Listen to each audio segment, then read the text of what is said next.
Kick-ass facts, unsolved mysteries. I know it's not my usual type of content, but when I was looking up hoaxes, I got to a bottom of a webpage and it said, "Are you interested in learning more about unsolved mysteries?" And I was like, bitch, I might be.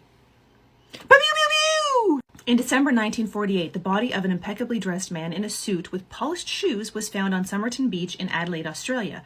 Authorities thought the cause of death was either heart failure or poisoning, but no trace of poison was found in the autopsy. No wallet or ID was found on the man, all the tags were cut out of his clothing, and his fingerprints were also unidentifiable. A photo of the body ran in the newspaper, and no one identified him. 4 months later, detectives found a hidden pocket on the inside of his pants. Great detective work, Columbo. 4 months?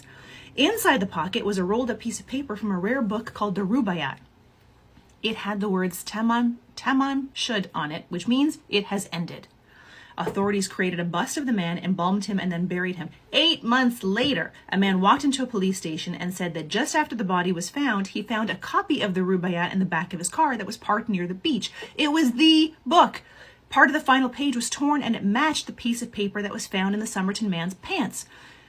Inside the book was a phone number and a strange code. The phone number led the authorities to a woman named Jessica Thompson who lived nearby. During an interview, she was evasive, said she was going to faint when she saw a bust of the Somerton man, but denied knowing him. She did, however, sell a copy of the Rubaiyat to a man named Alfred Boxall, who was very much alive and still had his copy. The code that was found in the book has yet to be cracked. To this day, the Somerton man has not been identified. A musician named Jim Sullivan mysteriously disappeared 6 years after recording an album called UFO.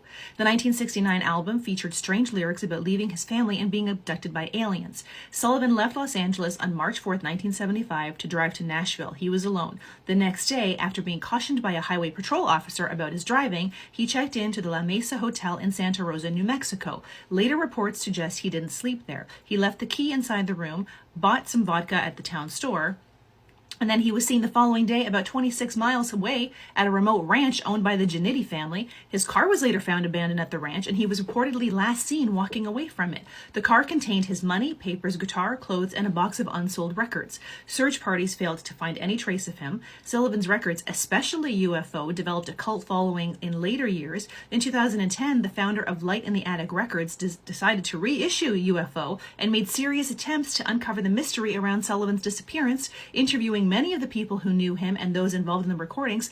No new information.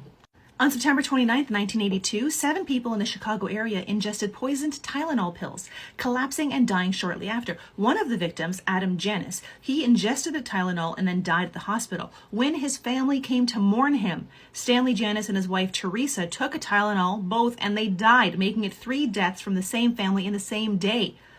This led investigators to connect the dots. An investigator compared the Janis Tylenol bottle to another victim's bottle and noticed they had the same control number. The deputy medical examiner asked the investigator to smell the bottles, and he replied that they smelled like almonds. Cyanide smells like bitter almonds, which in large amounts can cause seizures, cardiac arrest, and respiratory failure. Blood tests showed all the victims had taken a dose 100 to 1,000 times the lethal amount. The bottles were poisoned with potassium cyanide. Immediately, over 31 million bottles were recalled and warnings were issued. Tylenol offered to replace all the bottles with new bottles and offered a $100,000 reward to anyone with information. All of this cost them $100 million. There were several copycat deaths across the United States after the initial incident occurred, but if there is a silver lining to this story, this led to the invention of safety seals that we see on medicine bottles today. To this day, no suspect has ever been charged or convicted.